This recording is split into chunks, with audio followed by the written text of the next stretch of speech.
Hello and welcome into the Knicks-Verse. My name is George, and if this is your first time here or you've been here before but haven't subscribed yet, please do so.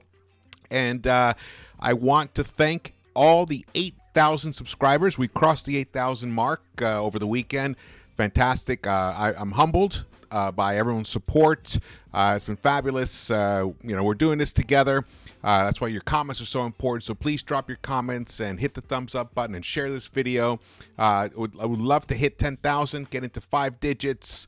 This is the time to do it. The Knicks are rolling. They just won their 7th game in a row. And they did it without Julius Randle. They did it without OG Anunoby. They did it with Jalen, Brunson, the Villanova guys, and the rest of the squad.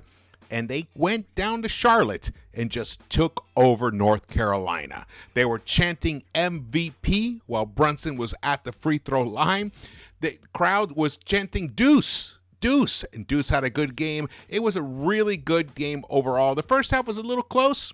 It was only a 3-point lead for the Knicks, and it was low scoring. I think it was like 46-43, but they exploded in that third quarter, and they carried it into the fourth. There was a moment there where they let the lead kind of dwindle down. I think Charlotte may have gotten it down to 14 points, but there was no way that we were going to lose that game at that point. And then actually Brunson did come back in, and Brunson, what a game did he have. Let's get to it. But first thing I want to talk about, we're going to talk about the game. Obviously, we're going to recap the game. But I'll tell you, if you see right there, Randle injury update, we're going to talk about that and what the Knicks should do, how the Knicks should respond to this injury, and what does the injury mean. We've gotten some reports. Some of them are a little too vague for my taste, so we're going to get into that. So we're going to touch it, and I got highlights as well. Let's get into it. Here we go, 113-92. The Knicks ended up winning by 21. They were up by 29 at one point. And really, this guy, 32 points. Another 30-plus game for Mr. Brunson. 7 assists, 4 rebounds. Of course, picked up at least one charge call that I saw, maybe a couple of them. He's leading the league in drawing charges, I believe. He's definitely up there, one of the top 2 or 3. Fantastic. I mean, this guy definitely is. If he continues this, the MVP chants are going to get louder and louder and louder. That's how he's playing. And on Thursday, we find out who are going to be the reserves for the All-Star game. Now, we as a fan base dropped the ball. Just going to say it, we dropped the ball. We didn't vote enough for them. The coaches and the media had him as a starter, but the fans dropped the ball. Now, maybe we have too much to do in our lives, our daily lives, to vote every single day, which I think is pretty fucking ridiculous. You have to vote every single day. I mean, people have lives. People have shit to do. So, that aside, let's hope he'll definitely be a reserve. He deserves it. He deserves to be a starter. I hope next season we all get it under control and get this guy to be a starter. All right, next thing, right here. The Knicks have won 7 straight, and this is what Brunson's been doing during that period. Averaging 32 points a game, 4.1 rebounds per game, 6.7, almost 7 assists per game on 54.4% field goal shooting. Shout out to SNY for putting this out. Beautiful. This guy, this is what I'm saying. This is MVP level right there. And did I tell you he's unstoppable? You know it. You guys watch him. He's literally unstoppable right now, which brings me to the major point here. We cannot waste what this man is doing this season. I don't want to wait till next year. I don't want to we got the summer, then we get whatever, if Sixers fail and Embiid wants that. No. We're here right now. And we have a trade deadline coming in about 10 days. We got to do something because reports came out about Randle today, and I'm going to get to that right now. Adrian Wojnarowski tweeted out, and he wrote a story about it. But basically, the gist of it is Knicks Julius Randle expected to be out weeks, not months, with dislocated shoulder. That is good news. Good news. However, they didn't reveal what kind of injury it was. Was it an anterior dislocation, a posterior dislocation, an inferior dislocation? They didn't say anything about that. They didn't say if the labrum, which is the soft tissue in the shoulder. If there's a tear, and most likely when it pops out, sometimes there's actually most of the time there's a tear. Now there might be a degree of how much of a tear. Maybe it's very, very slight. So I have a lot of questions about that, and I think we're going to get some answers coming in the next few days, hopefully. But then Woj went on with Alan Hahn, and Hahn tweeted this out. NBA New York basketball, shout out to them. They retweeted this thing. Not retweet. It's like whatever they call this thing. Aggregated. Woj on Randle. Quote, "The hope is he can avoid surgery, at least during the season. It turns out Julius declines/delays surgery so he can continue this Knicks run. It would surprise no one who knows his commitment to being available, especially for important games." Okay. Now, those aren't Woj's words underneath. That's New York basketball underneath, which is interesting because it does seem like it was Julius's decision to not get surgery. He probably got a second and a third opinion, which is why we didn't get any information yesterday.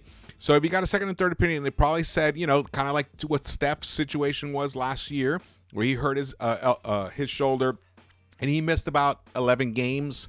And then some other doctors who tweeted out about this, which I did cover in the previous recap when we found out about the injury, where they said, yeah, you miss about 4 weeks with this kind of an injury if you don't need surgery.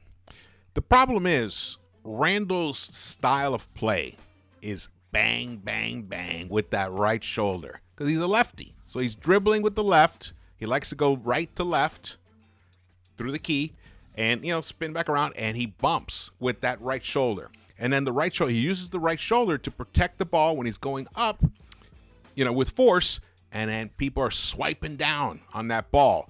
There's going to be pressure on that right shoulder. So this thing about weeks, I've been thinking about it and reading about it, and I have a feeling it's going to be longer than the 4 weeks that Steph was out. He missed like 30 days last time. Or even I believe Dwayne Wade had a similar injury, and he also missed a similar amount of time, about 30. I think it was like 4 or 5 weeks for him. However, Randle's style of play is much more body contact, much more impact on his shoulders.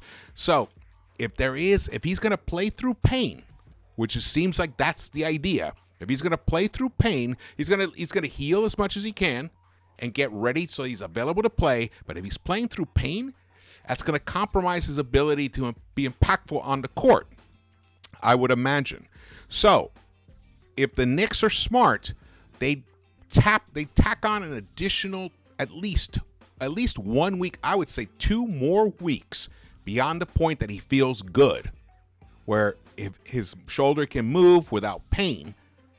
I would tack on an additional 2 weeks after that to just ensure that when he comes back, he can be himself. Because we've seen what he's like when he's compromised. The beginning of the season, the ankle surgery that he had over the summer, he wasn't quite ready, and I think he might have been favoring or whatever. It was in his head. And then last year, remember, he hurt his ankle. The ankle pre-surgery, which is the reason he had the surgery. Last year, he missed the last 5 games of the season, and he wasn't quite himself in the postseason. It compromised his ability to perform at the level that we need him to, at the level that he's used to performing in the regular season. So, all that in mind, then this happened today. OG Anunoby didn't play because apparently he aggravated his elbow during warm-up. I think that's BS because you can see there in the Miami game, he was already icing that right elbow. OG was spotted icing that right elbow during the Miami Heat game. A costly win for the Knicks when you factor in Julius Randle's injury, who I expect will miss about 6 to 8 weeks. That's my prediction. Let's hope OG's elbow only needs a few days of rest and treatment. Now, tomorrow, the Knicks play again. So in terms of a back-to-back, I think it was a smart move to rest him tonight, and hopefully he will be able to go tomorrow. He was out there shooting, warming up, so it's not like he couldn't warm up, but maybe the Knicks just played it a little extra cautious. because they knew they were going to have this back-to-back. And to be honest, Charlotte without LaMelo Ball was going to be a weak opponent, and it turned out to be actually true. So if we look at this, 6 to 8 weeks, let's see. Let's go ahead. Here's where we are with the standings right now. I don't know how accurate this is up to date, because I think the Cavs did win. Miami lost. So yeah, I think the Bucks were losing. I can't remember exactly what's happening, but when I got the screen grab at the time, the standings were in flux, but the Knicks were not. The Knicks got their 30th win today. Beautiful. They are 13 games over 500. They have a .638 winning percentage. They are only a half game back from third place. So, and really only 2.5 games back from Milwaukee, which is in second place. And you never know. Look what we're facing with. So, how do we stay where we are and even rise up? Because we don't want to be in fourth, because fourth means we play Boston in the second round. We want to try and avoid Boston in that second round. We want to meet Boston in the Eastern Conference Finals. So that means we have to be either third or second. Let's just put it that way. Third or second. To get there, this is what's happening here. So today we beat Charlotte. These are the games that Randle is expected to miss, which is up until the All-Star game, and then maybe the 2 games after the All-Star game, just to ensure that he's okay. But that would be only about 4 weeks. Only 4 weeks. Maybe about 5 weeks there. That's about 5 weeks. Which I don't think that's the way to go with his injury. And then when you look at the remaining games, right there, if you look at 6 weeks, puts him at about March 8th. Let's say return March 10th. Or maybe, March 10th for the second game versus the Sixers. Because we'd love to have him back in time for that. So the Knicks we do play the Sixers on February 22nd. That most likely Randle will not be back in time for that. So we're going to miss him there, and that's going to be in Philly. It's going to be a tough one. And then we have, right after that, we have Boston. So we got some tough games coming up after we get through this. Indiana's playing very well, so they're going to be challenging. Dallas, we did lose to. The Lakers, they're feeling good right now. So the next, slate of games they're not going to be easy. But they're definitely winnable, but they're not going to be easy. However, when it comes down to the bottom 2, those are going to be very, very challenging without Randle or without significant additions to the roster that can help fill the holes and help just provide minutes on the floor, positive minutes. But that's just best case scenario. To me, the best case scenario is that he returns this season at all. So let's just put it that way. And I'm really happy to hear that he's doing well. Not that he's doing well, but that he's making an effort to come back this season. I'm really happy because surgery would have ended his chances this year.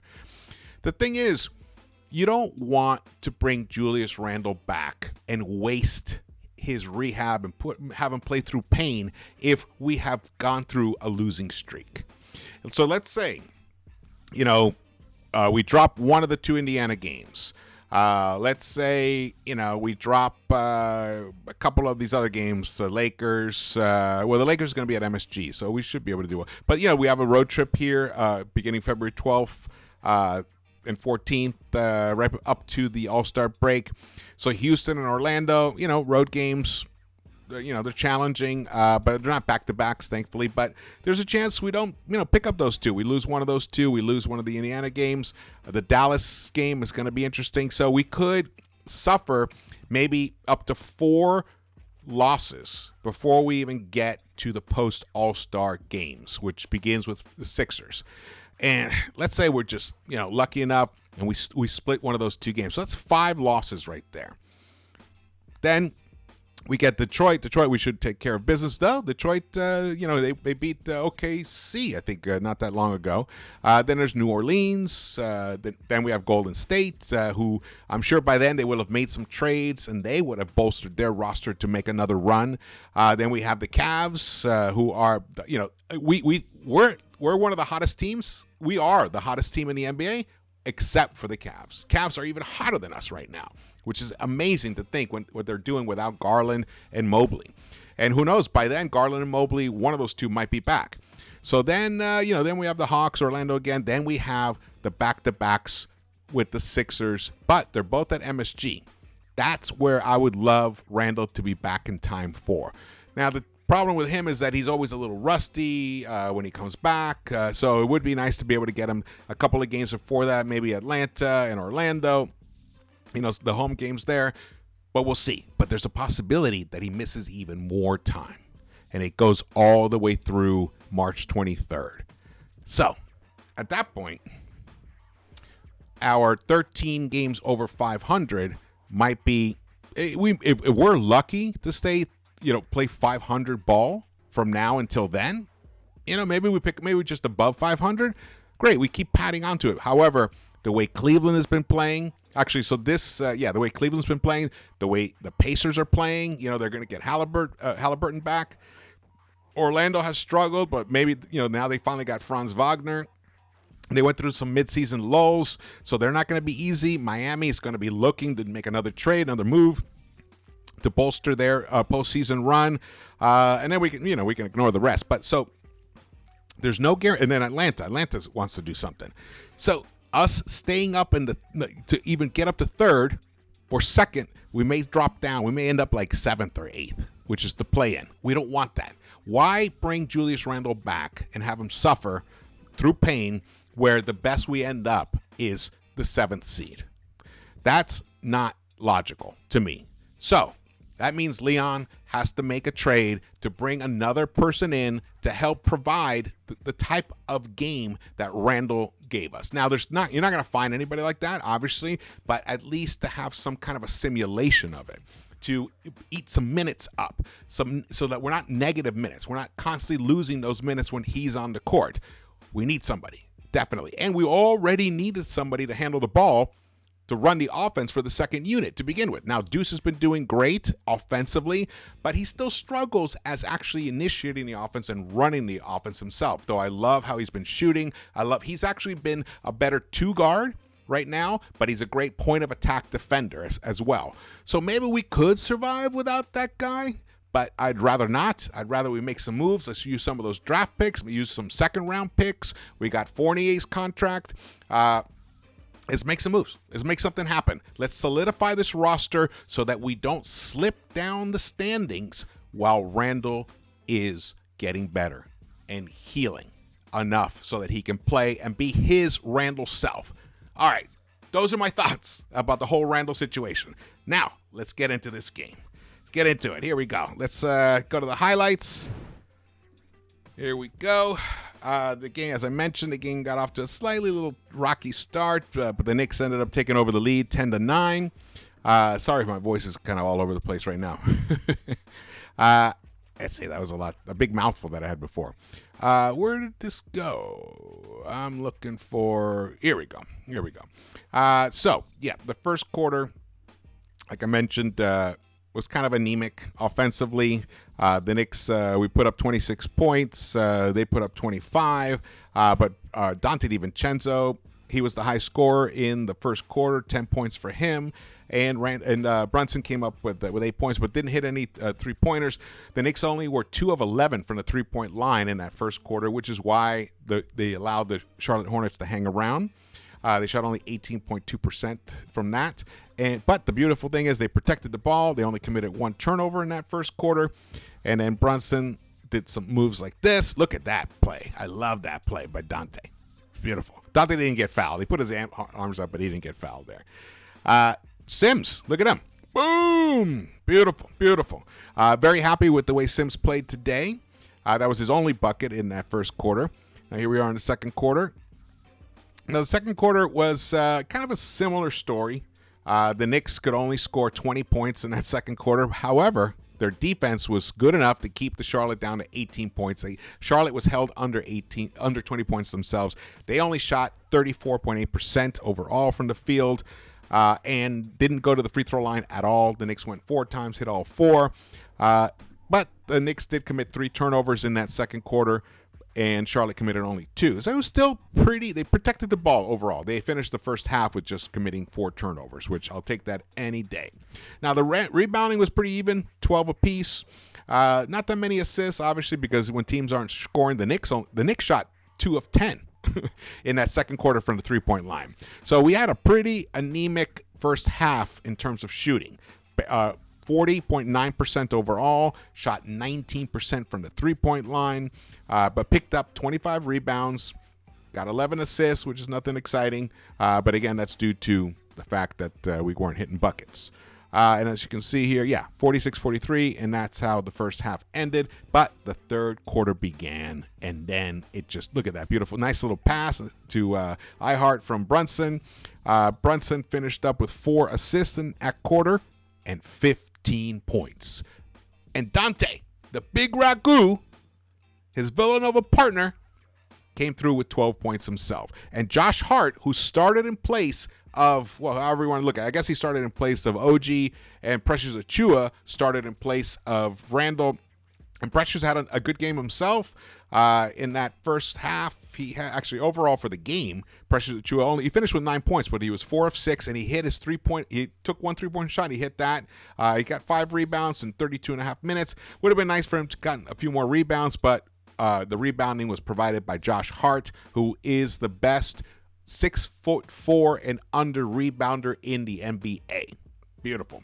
He picked up 12 rebounds himself and 7 dimes for Mr. Josh Hart, who flings the ball into the sky, into the stands. He did pick up 7 assists tonight, so excellent for him.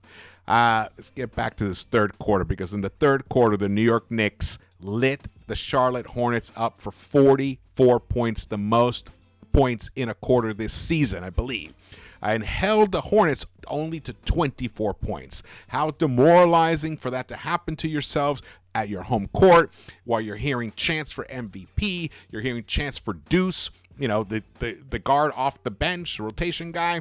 It must be really, really depressing to be a Charlotte Hornets player right now. But like I mentioned, they were without Hayward, LaMelo Ball. They had traded away Terry Rozier, and I don't think Lowry is even available to play yet. I didn't see him at all on the court.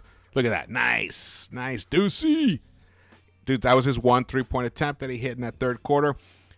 And then here's Grimes hitting one. That was his 1 3-point attempt. Grimes, in some ways, was a bit disappointing today. I was hoping with OG being out and Randle being out that we'd see like Grimes would be the one that steps up. However, tonight it was Dante. You never know. Tomorrow night, the Knicks play tomorrow night. It could be Grimes who does it. That's the beauty of having a team with multiple weapons.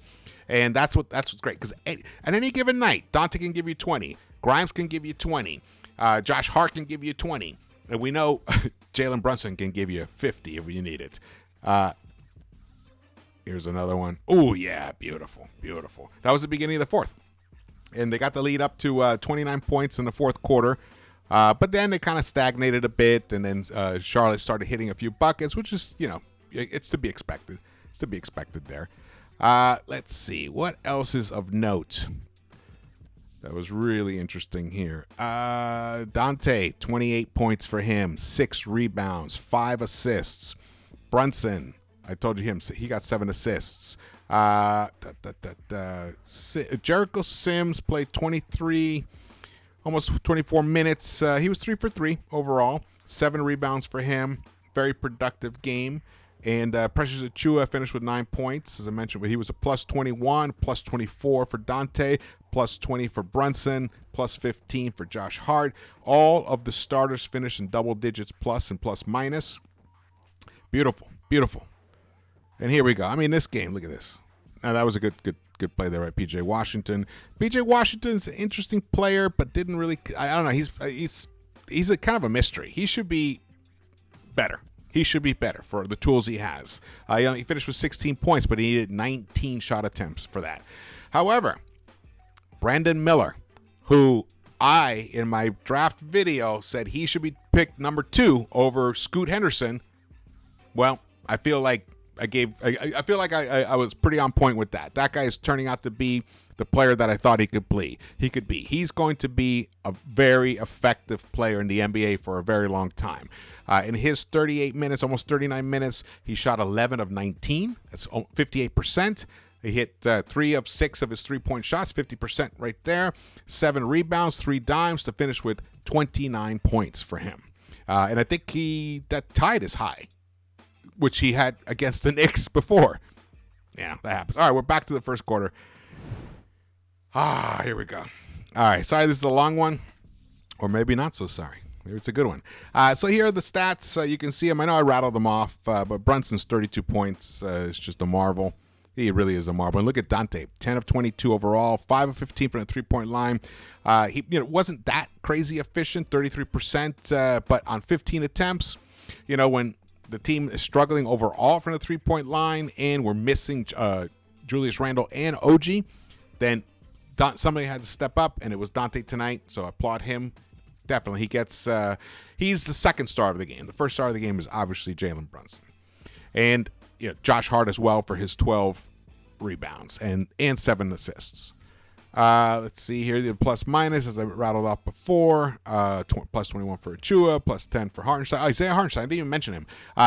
He only played about 16 minutes tonight, but 10 points in 16 minutes. Very effective for him. I'm glad he didn't play him too much. I'm talking about Thibs didn't play him too much because we have a back-to-back tomorrow.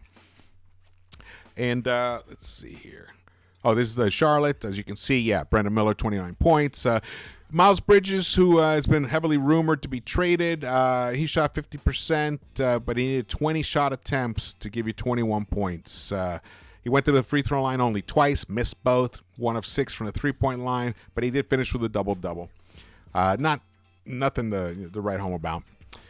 Here are the team stats. You can see the Knicks shot overall 52.4%. And that really is all the second half, I'll tell you.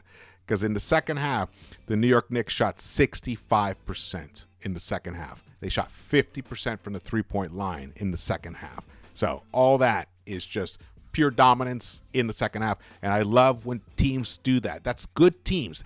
Good teams do that. They just put their foot on the opponent's throat and suffocate them. And that's what the Knicks did today in the third quarter and in most of the fourth quarter. Let's see. Anything else of note here? The rebounding was about the same. But the points in the paint, the Knicks totally dominated that. They were plus 16, 62 points in the paint for the Knicks over 46 for Charlotte. The Knicks were a plus 16 in the points off turnovers. They lit the Hornets up for 25 points off of their 14 turnovers, which is a pretty outstanding number right there. You can see the largest lead was 29 points. Largest lead for the Hornets was 4 points, and that was only in the very, very beginning of the game. All right. Woo! Made it through. Well, the Knicks are a very interesting team right now. Everybody's talking about them.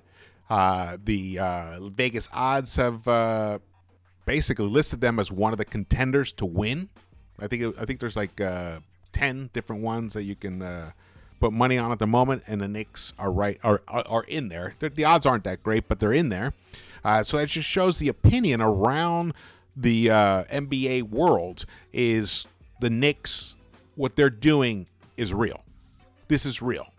This is something that people need to respect, and they are starting to. Kendrick Perkins, he's shouting, hyping the Knicks up left and right, and especially Brunson. He even mentioned him as an MVP candidate on NBA Today on ESPN. So the opinions, the tide is turning. This is why I also think Leon can capitalize and make a shrewd trade or two right now. I'm not talking about a star, but someone who can come in and give you some really effective minutes. That's what we need to help us bridge the gap between now and when Randle is ready to play like himself.